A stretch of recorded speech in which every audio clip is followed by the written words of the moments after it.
Hello everyone, I am Nikita Gupta and we have started unit first, that is antihistaminic agents, जिसके अंदर हमने सबसे पहले histamine और हिस्टामीन के एक्शंस को देखा और फिर हमने समझा कि एंटीहिस्टामिनिक्स वो एजेंट्स हैं जो कि हिस्टामीन के एक्शन को एंटागोनाइज करेंगे। एंड देन हमने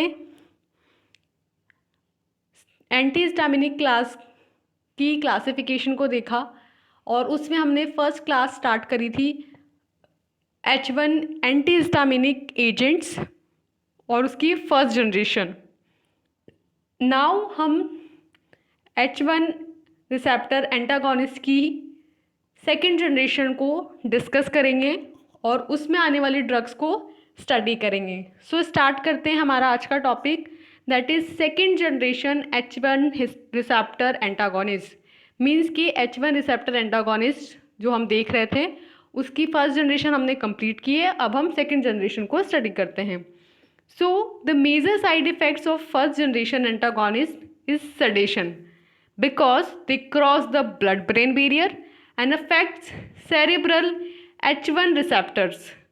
Second generation H1 antihistaminics are the drugs that are much more selective for peripheral H1 receptors in comparison to CNS antihistaminergics and cholinergic receptors. Means कि आप first generation पढ़ के आए हैं तो आपने वहाँ पे कॉमन नोटिस किया होगा कि जो मोस्ट ऑफ द ड्रग्स हैं वो सडेशन कोज कर रही हैं। क्यों कर रही हैं? क्योंकि वो जो ब्लड ब्रेन बैरियर है उसको क्रॉस कर जाती हैं और सेरेब्रल H1 रिसेप्टर्स को अफेक्ट कर रही थी। मीन्स कि जो ब्रेन में H1 रिसेप्टर्स हैं उनको अफेक्ट कर रही थी और जिसकी वजह से सडेशन कोज हो रहा था। तो जो सेकेंड जनरेशन की H1 एंटीहिस्टामिनिक ड्रग्स हैं ये वो ड्रग्स हैं जो मोर सेलेक्टिव है for peripheral H1 receptors in comparison to CNS histaminergic and cholinergic receptors. Means कि ये पेरिफेरल जो टिश्यूज़ हैं वहाँ के H1 रिसेप्टर्स पे वर्क करेगी, उनके लिए सेलेक्टिव होगी रादर देन CNS के लिए। मीन्स कि जो ब्रेन में हिस्टामिनिक के रिसेप्टर्स हैं, कोलिनर्जिक के रिसेप्टर्स हैं, उन रिसेप्टर्स पे एक्ट करने की जगह ये पेरिफेरल के जो H1 रिसेप्टर्स हैं उन पे ये मेन अपना एक्शन शो करती है।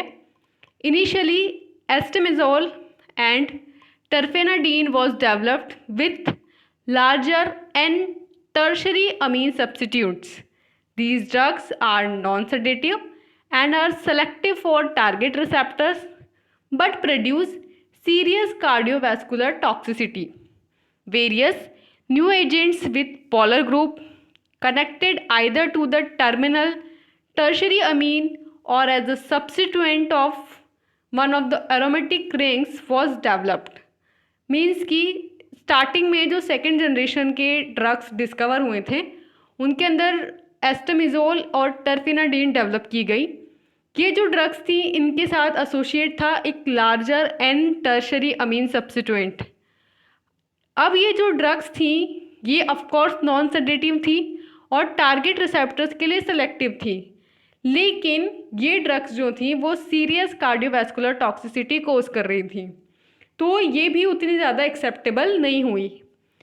फिर इसी क्लास में वेरियस न्यू एजेंट्स डिस्कवर हुए जिनके साथ एसोसिएट था पॉलर ग्रुप, जो कि टर्शरी जो हमारा अमीन ग्रुप है टर्मिनल टर्शरी अमीन उसके साथ एक पॉलर ग्रुप जुड़ा या कोई aromatic ring as a substituent जो है वो डेवलप की गई जो नॉन सेडेटिव थी और साथ में कार्डियोवैस्कुलर टॉक्सिसिटी भी नहीं कोज कर रही थी। तो इस तरीके से सेकेंड जनरेशन H1 रिसेप्टर्स की डिस्कवरी हुई और इनका मच मोर यूज़ पता चला रादर देन फर्स्ट जनरेशन। सो इसके अंदर जो फर्स्ट ड्रग थी वो थी एस्टेमिजोल। इसकी स्ट्रक्चर देखेंगे सबसे पहले हम तो हमें पता चलेगा कि इसमें एक फिनाइल ग्रुप है, इसके साथ अटैच है इमिडाजोल, तो ये पूरा बना बेंजिमिडाजोल और फर्दर इसके साथ यहाँ पे जुड़ा हुआ है methyl fluorophenyl and then this is pyridyl and आगे मिथॉक्सी बेंजाइल ग्रुप प्रेजेंट है। सो इसका जो आईपिक नेम होगा वो होगा 1 यानी फर्स्ट पोजीशन पे four chlorobenzyl. So this is the first position and यहाँ पे 4-क्लोरोबेंजाइल। देन 2 यानी सेकंड पोजीशन पे है बचा हुआ रिमेनिंग और उसका नाम है, इसमें 1 फर्स्ट पोजीशन पे 4-मेथॉक्सीफिनाइल, 4-पिपरिडाइल amino and then this is bench-imidazole. So this is the IUPAC name of esomazole. इसकी प्रॉपर्टीज की अगर हम बात करें तो it is a white fluffy powder insoluble in water, soluble in organic solvent such as ethanol, DMF, that is dimethyl formide, then DMSO, that is dimethyl sulfoxide, and it is stored in well closed light resistance container. It is rapidly absorbed by GIT. सो अगर इसकी physical properties की बात करें तो white colour का होगा, पुफी सा powder होता है, वाटर के अंदर ये इनसॉल्युबल होता है।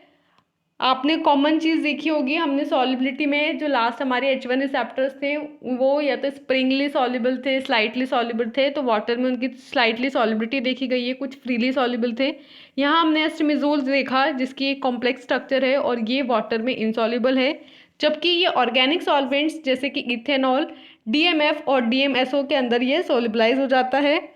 इसे well closed light resistance container में स्टोर किया जाता है क्योंकि लाइट की प्रेजेंस में ये भी क्या होता है, इसके अंदर कन्वर्जन हो जाता है और इसका कलर भी चेंज हो जाता है, जिसके आप देख सकते हैं कि जो कंपाउंड है वो डिग्रेड हो चुका है and it is rapidly absorb by the GIT, यानी कि जब आप ऑरली रूट से लेंगे इसे तो ये GIT के थ्रू अब्जॉर्ब हो जाता है। नेक्स्ट इसका mechanism of action. So astemizole is a selective H1 receptor antagonist, means कि सेलेक्टिवली H1 रिसेप्टर्स जो कि पेरिफेरल में प्रेजेंट हैं उन पर बाइंड होगा और उनको एंटागोनाइज करेगा। सो इसका यूज़ किया जाता है in various allergic reactions and inflammations like conjunctivitis, and it has longer use because it is cardiac toxicity and cause arrhythmia। तो हम जैसे कि लास्ट भी देख चुके हैं कि जो एस्ट्रेमेज़ोल है वो हाई लेवल की कार्डियक टॉक्सिसिटी कोज करता है, तो इसलिए इसका अब यूज़ नहीं किया जाता है और साथ में ये अरिदमिया जो है वो भी कोज करता है which is a type of cardiac toxicity. तो this is all about astemizole. Next हमारी सेकेंड ड्रग आती है लोराटाडीन।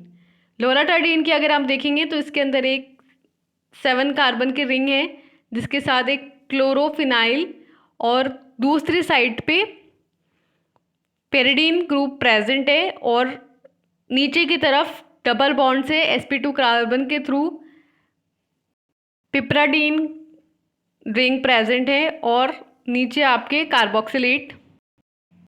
सो इसका IUPAC नेम होगा इथाइल, 4th पोजीशन पे 8-क्लोरो 5-डाईहाइड्रो 11H banjo in bracket 5-6, then chlorohapta 1,2-B pyridine 11 ildene 1 piperidine carboxylate. So this is a IUPAC name of loratadine. इसकी properties की अगर हम बात करें तो loratadine is a white to off white powder insoluble in water but soluble in acetone, alcohol and chloroform. It is rapidly absorbed after oral administration and metabolized by O demethylation decarboxylation to form desloratadine, which is responsible for antihistaminic activity. Means कि जो लोराटिडीन है इसका अगर हम colour की बात करें तो वाइट टू ऑफ वाइट इसका कलर होता है और ये वाटर में इंसॉल्युबल है और बट इसकी जो सॉल्युबिलिटी होती है वो एसीटोन में, अल्कोहल में और क्लोरोफॉर्म में होती है। अब इसकी अगर हम फार्माकोकाइनेटिक्स की बात करें तो ये ऑरली रूट से जब आप लेंगे तो ये रैपिडली अब्जॉर्ब हो जाएगा, अब्जॉर्ब होने के बाद ये डिस्ट्रीब्यूट होगा, देन ये मेटाबोलाइज होगा और ये जो मेटाबोलाइज होता है वो ओ डीमेथाइलेशन प्रोसेस के थ्रू एंड डी कार्बोक्सिलेशन के थ्रू होता है और ये कन्वर्ट हो जाता है डी सोलराटीन के अंदर, जो कि इसकी एंटीहिस्टामिनिक एक्टिविटी के लिए रिस्पॉन्सिबल है। मीन्स कि लोराटिडीन जो है जब इसके मेटाबोलाइट में कन्वर्ट होगा तब ये अपनी एंटीहिस्टामिनिक एक्टिविटी शो कर पाएगा। So this is how its pharmacokinetics. Next आता है इसका mechanism of action. So loratadine competitively antagonize the action of histamine at peripheral H1 receptors. Means कि जो आपका लोराटिडीन होता है ये स्पेसिफिकली सेलेक्टिवली जो पेरिफेरल टिश्यूज़ के H1 रिसेप्टर्स होते हैं उन पे बाइंड होने के लिए हिस्टामीन के साथ कॉम्पिटिटिवली उसको एंटागोनाइज करता है और देन इसका यूज़ किया जाता है। It is use as alone and in combination with pseudoephedrine sulphate to relieve seasonal allergic rhinitis, pruritus, urticaria and erythema. Means कि इसको आप अलोन भी दे सकते हैं, अकेली भी दे सकते हैं और कॉम्बिनेशन में भी दे सकते हैं, सूडोएफ्रिडीन के साथ में, उसके सल्फेट सॉल्ट के साथ में। और जब आप इनको कॉम्बिनेशन में देंगे या अलोन देंगे तो इसका यूज़ आप करेंगे बेसिकली जो सीजनल एलर्जिक रिएक्शंस होती हैं, जैसे कि अगर आप नोटिस करेंगे तो जो स्पेसिफिकली सीज़न पे डिपेंड है कि सीज़न में ही होंगी, उन वाली एलर्जिक रिएक्शंस के लिए, लाइक राइनाइटिस के लिए दैट इज़ नोज में allergy, pruritus means itching, urticaria that means skin में रैशेस एंड इरिथमा के ट्रीटमेंट के लिए, और वी कैन से कि स्किन रेडनेस के लिए इसका यूज़ किया जाता है। यानी कि जो भी रेडनेस, ईचिंग, स्वेलिंग और जो भी थोड़ा अबनॉर्मल सा एलर्जिक सा फील होगा आपको, उनके ट्रीटमेंट के लिए इसका यूज़ किया जाता है। और ये जो है इसके मेटाबोलाइट में कन्वर्ट होने के बाद अपना एक्शन शो करती हैं। नेक्स्ट हमारी थर्ड ड्रग आती है इसके अंदर, सिट्राजीन हाइड्रोक्लोराइड।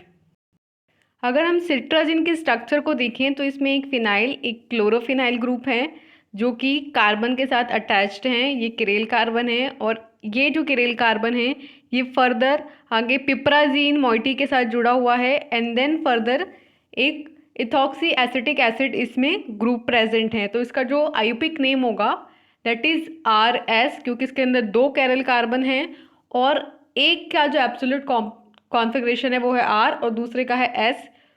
तो इसका जो कॉन्फ़िगरेशन है वो RS है।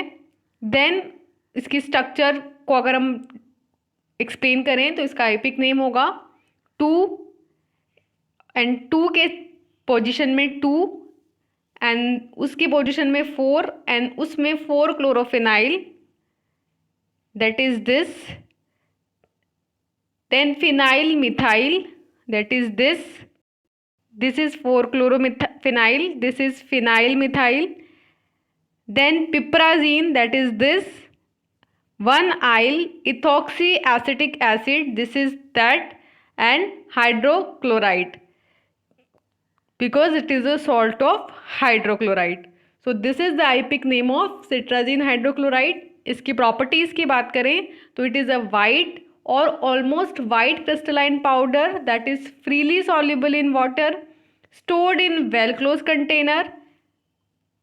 अब इसके फिजिकल अपीयरेंस की बात कर रहे हैं हम तो ये वाइट कलर का होता है, ऑलमोस्ट सा वाइट सा होगा और क्रिस्टलाइन नेचर का होता है, फ्रीली सॉल्युबल हो जाता है वाटर के अंदर और इसको स्टोर किया जाता है एक वेल क्लोज कंटेनर में। अगर आप नोटिस करेंगे तो हमने सेकंड जनरेशन स्टार्ट किया था जिसके अंदर ये फर्स्ट ड्रग है जो कि वाटर के अंदर फ्रीली सॉल्युबल हो रही है। अभी हमने जो पहले दोनों ड्रग्स देखी वो वाटर में सॉल्युबलाइज नहीं हो रही थी।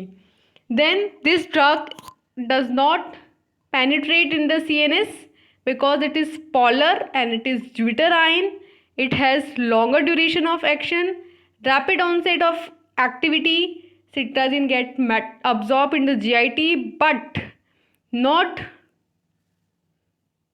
extensively metabolized, so it is excreted in urine as much.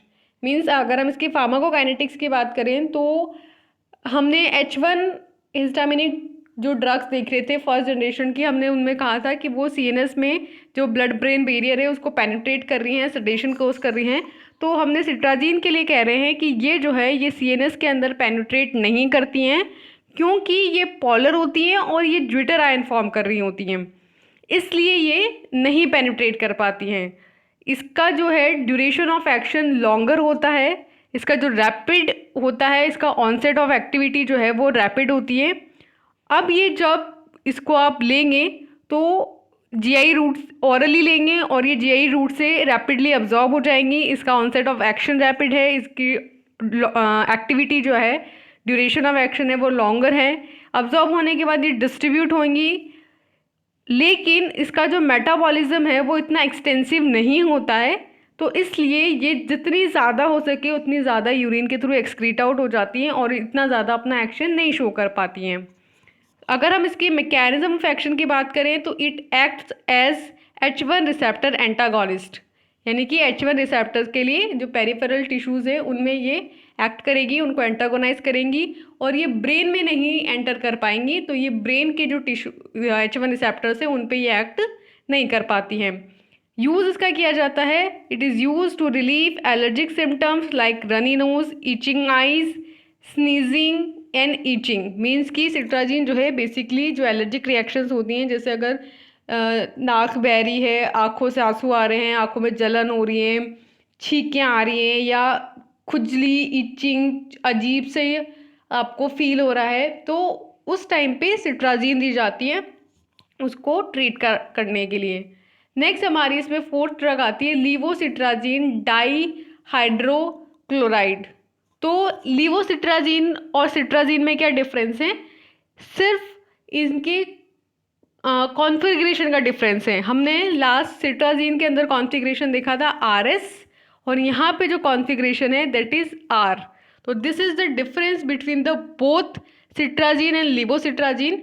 तो आप स्ट्रक्चर देखेंगे, दोनों के स्ट्रक्चर्स आपको सिमिलरली मिलेगी। यहाँ पे जो ये हाइड्रोजन है आप देख सकते हैं इसका कॉन्फ़िगरेशन जो है वो चेंज हो गया है, तो इसका आईपिक नेम वैसा ही होगा जैसा हमारा लास्ट था, सिर्फ यहाँ पे कॉन्फ़िगरेशन का डिफरेंस आएगा।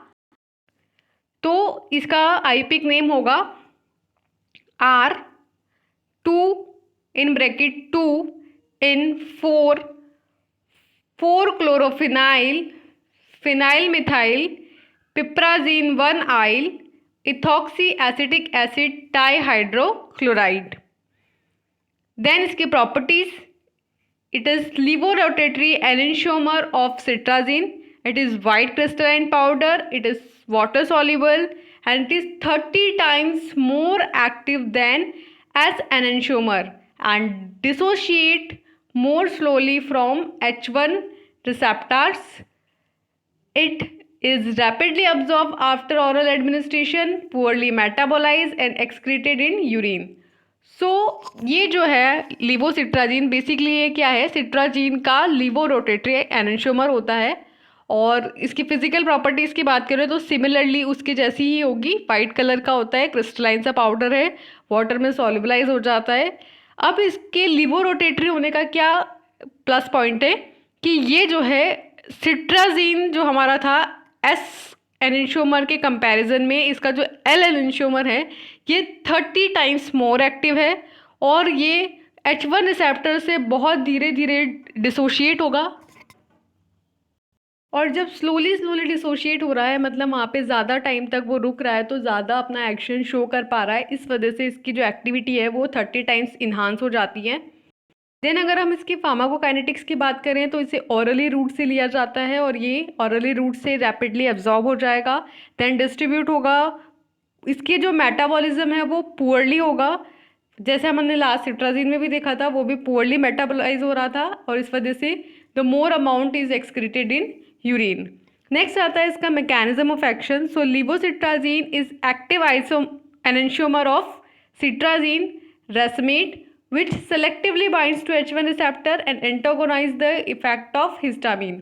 तो ये जो है लीवोसिट्राजीन वो सिट्राजीन का ही एक एक्टिव एनेंटियोमर होता है और ये सेलेक्टिवली जो है H1 रिसेप्टर्स पे बाइंड होगा, उनको एंटागोनाइज करेगा और हिस्टामीन के एक्शन को उसके अपोजिट एक्शन शो करेगा। देन आते हैं इसके यूजेस। तो इट इज़ यूजेस जो इसके हैं वो सिमिलर हैं सिट्राजीन के, और ये वही सेम एक्शंस परफॉर्म करेगा लाइक जो specific seasonal runny nose, sneezing, itching, जो सब सिट्राजिन कर रहा था वही लीवोसिट्राजिन करेगा। सिर्फ इसकी जो एक्टिविटी है वो इन्हांस हो जाती है इसके आइसो जो स्टीरियो आइसोमेरिज्म है उसकी वजह से। तो हमने सेकंड स्टार्ट किया था हमारा सेकंड जनरेशन के अंदर हमने 4 ड्रग्स देखी। पहली देखी हमने एस्टेमिजोल, सेकंड देखी हमने लोराटिडीन, थर्ड देखी हमने सिट्राजीन, और देन हमने देखी levocetirizine. So these are the 4 drugs from second generation H1 receptor antagonist. Next आता है हमारी सेकेंड क्लास। पहला हमने देखा H1 receptor antagonist. H1 receptor के अंदर हमने फर्स्ट जनरेशन और सेकेंड जनरेशन कंप्लीट किया। अब हमारी सेकेंड क्लास आती है मास्ट सेल स्टेबलाइजर्स। तो जैसे कि नाम से पता चल रहा है कि ये जो एजेंट्स होते हैं वो क्या करते हैं, मास्ट सेल्स को स्टेबलाइज करते हैं। So these are the compounds which stabilise mast cells and inhibit the release of histamine and other inflammatory mediators। हमने एंटीहिस्टामिनिक्स की H1 रिसेप्टर एंटागोनिस्ट में देखा कि एंटीहिस्टामिनिक्स जो थे वो ना तो हिस्टामिन के रिलीज को ना उसके सिंथेसिस को अफेक्ट कर रहे थे, वो सिर्फ जो H1 रिसेप्टर्स हैं उन पे कॉम्पिटिटिवली बाइंड होने के लिए कम्पीट कर रहे थे, उन पे बाइंड हो रहे थे और हिस्टामिन को नहीं बाइंड होने दे रहे थे, जिसकी वजह से वो हिस्टामिन को एक्शन परफॉर्म नहीं करने दे रहे थे। लेकिन जो हमारे मास्ट सेल स्टेबलाइजर्स हैं वो बेसिकली क्या करेंगे, मास्ट सेल्स को स्टेबलाइज करेंगे और हिस्टामिन के रिलीज को इनिबिट करेंगे, और जो अदर इन्फ्लामेशन मीडिएटर्स हैं उनके रिलीज को इनिबिट करेंगे। सो इस तरीके से mast cell stabilisers function perform करते हैं। Generally these compounds inhibit activation of various inflammatory cells types associated with allergy and asthma like eosinophils, neutrophils, monocytes and platelets। Means कि ये जो कंपाउंड्स होते हैं ना बेसिकली ये क्या करते हैं, जो इन्फ्लामेटरी सेल्स होती हैं उनके एक्टिवेशन को इनिबिट करते हैं, यानी कि इन्फ्लामेटरी जो सेल्स होती हैं उनको एक्टिवेट ही नहीं होने देते हैं, जिनकी वजह से क्या हो रही है, एलर्जिक रिएक्शंस हो रही हैं, अस्थमा की रिएक्शंस हो रही हैं, जैसे कि एओसिनोफिल्स हो गई, न्यूट्रोफिल्स हो गई, मोनोसाइट्स हो गई, प्लेटलेट्स हो गई। अब इनको ये एक्टिवेट नहीं होने देंगे, जिसकी वजह से इन्फ्लामेटरी रिएक्शंस जो हैं वो परफॉर्म नहीं होती हैं।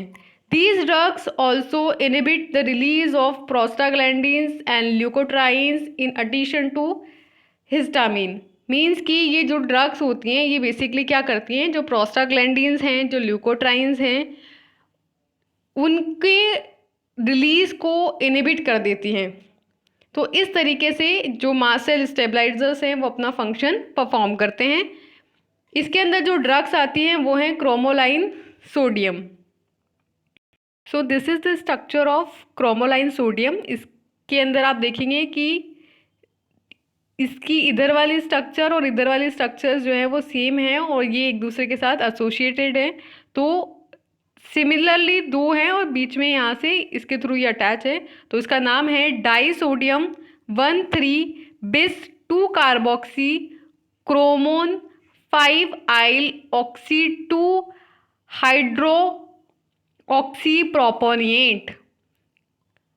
देन आता है इसकी properties. So it is white hygroscopic crystalline powder, it is soluble in water, it is tasteless but slightly bitter after test, it is poorly absorbed from GIT but rapidly absorbed by the lungs, और इसका metabolism भी properly नहीं होता है। Then it is unchange in urine and faeces. यानी अगर हम पहले इसकी फिजिकल प्रॉपर्टीज़ की बात करें तो वाइट कलर का होता है, हाइग्रोस्कोपिक है यानी कि एटमॉस्फेयर में जो वाटर प्रेजेंट है, जो मॉइस्चर प्रेजेंट है उसको ये अब्जॉर्ब कर लेता है। देन क्रिस्टलाइन नेचर का होता है, वाटर में इजीली सॉल्युबलाइज हो जाएगा। वैसे तो ये टेस्टलेस होता है, लेकिन जब आप इसको टेस्ट करते हैं तो थोड़ी देर के बाद ये स्लाइटली सा बिटर सा लगेगा। इसकी फार्माकोकाइनेटिक प्रॉपर्टीज़ की बात करें तो जीआईटी से ये पुअरली अब्जॉर्ब होता है, यानी कि आप इसे ओरली जो है वो प्रीफर नहीं करेंगे क्योंकि ये पुअरली अब्जॉर्ब हो रहा है जीआईटी से। बट ये जो लंग्स हैं उनके थ्रू रैपिडली अब्जॉर्ब हो रहा है, यानी कि आप इसे एज अ नेबुलाइजर यूज़ करें ताकि ये रैपिडली अब्जॉर्ब हो जाए। मेटाबोलाइज जो है वो इजीली नहीं हो पाता है और यूरिन के थ्रू और फेसेस के थ्रू अनचेन फॉर्म में एलिमिनेट हो जाता है। अब क्रोमोलाइन सोडियम का मैकेनिज्म ऑफ एक्शन की अगर हम बात करें कि किस तरीके से एक्ट करता है, तो it inhibits degranulation of mast cells, thus preventing the release of histamine and leukotrienes. It act by inhibiting calcium influx. तो क्रोमोलाइन सोडियम जो है वो क्या करता है, मास्ट सेल्स के डीग्रैनुलेशन को इनहिबिट करता है, यानी कि उनको डीग्रैनुलाइज नहीं होने देता है, जिसकी वजह से ये क्या करता है, हिस्टामीन और जो ल्यूकोट्राइन्स हैं उनके रिलीज को प्रिवेंट करता है, यानी हिस्टामीन को नहीं रिलीज होने देगा और ल्यूकोट्राइन्स को नहीं रिलीज होने देगा, जो कि क्या करते हैं, बेसिक जो एलर्जिक रिएक्शंस हैं उनको प्रोड्यूस करते हैं। तो उनको रिलीज नहीं होने देगा तो एलर्जिक रिएक्शंस नहीं होंगी, और ऑल्सो ये जो कैल्शियम इन्फ्लक्स है उसको भी इनहिबिट करते हैं। तो कैल्शियम इन्फ्लक्स नहीं होगा जिसकी वजह से कॉन्ट्रैक्शन भी नहीं होगा। तो इस तरीके से ये फंक्शन करते हैं। तो इसका जो यूज़ है वो किया जाता है as nebulized cromolyn sodium is use for the prophylaxis management of bronchial asthma and bronchospasm. Its nasal solution is use for allergic rhinitis. तो ये जो नेबुलाइज्ड क्रोमोलाइन सोडियम है इसका यूज़ किया जाता है ब्रोंकियल अस्थमा और जो ब्रोंकोस्पाज्म है उसके प्रोफाइलैक्सिस ट्रीटमेंट के लिए, और इसका जो नेजल सोल्यूशन है उसको यूज़ किया जाता है एलर्जिक राइनाइटिस के लिए। मीन्स कि हमने जैसा कि लास्ट बोला है कि इसे ऑरली लेंगे तो ऑरली जो है ये पुअरली अब्जॉर्ब होगा, जबकि लंग्स के थ्रू ये अच्छे से अब्जॉर्ब हो जाता है। तो इसका जो प्रिपरेशन है वो नेबुलाइजर की फॉर्म में मिलेगी आपको, और अस्थमा और ब्रोंकोस्पाज्म में मिलेगा क्योंकि वहाँ पे ये इसको डायलेट करेगा और जो भी एलर्जिक रिएक्शंस रेस्पिरेटरी ट्रैक्ट में हो रही है किसी पॉलन ग्रेन की वजह से या किसी डस्ट पार्टिकल्स की वजह से, तो उनको ये ट्रीट आउट करेगा। Then it's eye drop are used to treat allergic conjunctivitis and keratinitis. Oral concentrate of cromolyn sodium is used to treat histamine release related symptoms like flushing, vomiting, urticaria and itching. Means कि इसकी जो eye drops होती हैं उनका use किया जाता है allergic conjunctivitis के लिए और केरेटिनाइटिस के लिए। नेबुलाइजर का यूज़ अगर आप कर रहे हैं तो नेबुलाइजर जो है वो आप लेंगे तो वो आपके रेस्पिरेशन में जाएगा और रेस्पिरेटरी जो डिजीज़ है, डिसऑर्डर्स है, उनको ट्रीट करेगा। अगर आपको आईज से रिलेटेड कोई एलर्जिक रिएक्शन है लाइक एलर्जिक कंजक्टिवाइटिस है या केरेटिनाइटिस है तो फिर आप आई ड्रॉप्स यूज़ करेंगे और वो वहाँ पे लोकली एक्शन करता है, मतलब बेसिकली ये। एंड देन इसकी जो ऑरल कॉन्सेंट्रेशन होती है, मीन्स कि जो आप ड्रग अगर इसको ऑरली लेंगे तो फिर इसका यूज़ किया जाता है हिस्टामीन रिलेटेड सिम्टम्स को ट्रीट करने के लिए, लाइक वॉमिटिंग हो गया, फ्लशिंग हो गया, अर्टिकारिया हो गया, मीन्स की इचिंग हो गया, है ना, और रेडनेस हो गया, स्वेलिंग सी हो गई, तो उनको ट्रीट आउट करने के लिए इसका यूज़ किया जाता है। तो अगर हम इस वीडियो लेक्चर को सम अप करें तो हमने H1 एंटी हिस्टामिनिक एजेंट्स की सेकेंड जनरेशन को इसमें स्टार्ट किया। सबसे पहले हमने डिफरेंस देखा फर्स्ट जनरेशन और सेकेंड जनरेशन की ड्रग्स के बीच में, एंड देन हमने सेकेंड जनरेशन की 4 ड्रग्स इसमें स्टडी की। पहला थे एस्टिमिजोल, देन लोराटिडीन, देन सिट्राजीन एंड देन लिवोसिट्राजीन। फिर हमने सेकेंड क्लास स्टार्ट करी। फर्स्ट क्लास हमारी एंटी हिस्टामिनिक की H1 रिसेप्टर एंटागोनिस्ट कंप्लीट करी। देन हमने सेकेंड क्लास जो थी मास्ट सेल स्टेबलाइजर्स वो स्टार्ट किया, जिसमें हमने पहले ये समझा कि मास्ट सेल स्टेबलाइजर्स क्या होते हैं, कैसे फंक्शन करते हैं, और फिर उसके अंदर हमने एक ड्रग ली that is cromolyn sodium. Cromolyn sodium के स्ट्रक्चर, उसकी प्रॉपर्टीज़, उसकी फार्माकोकाइनेटिक्स, उसकी मैकेनिज्म ऑफ एक्शन और उसके यूजेस को स्टडी किया। सो यहाँ पे हम 2 क्लासेस अपनी कंप्लीट कर चुके हैं एंटी हिस्टामिनिक्स के अंदर। नेक्स्ट वीडियो लेक्चर में हम third class that is H2 antagonist को स्टार्ट करेंगे। So for now thank you and all the best.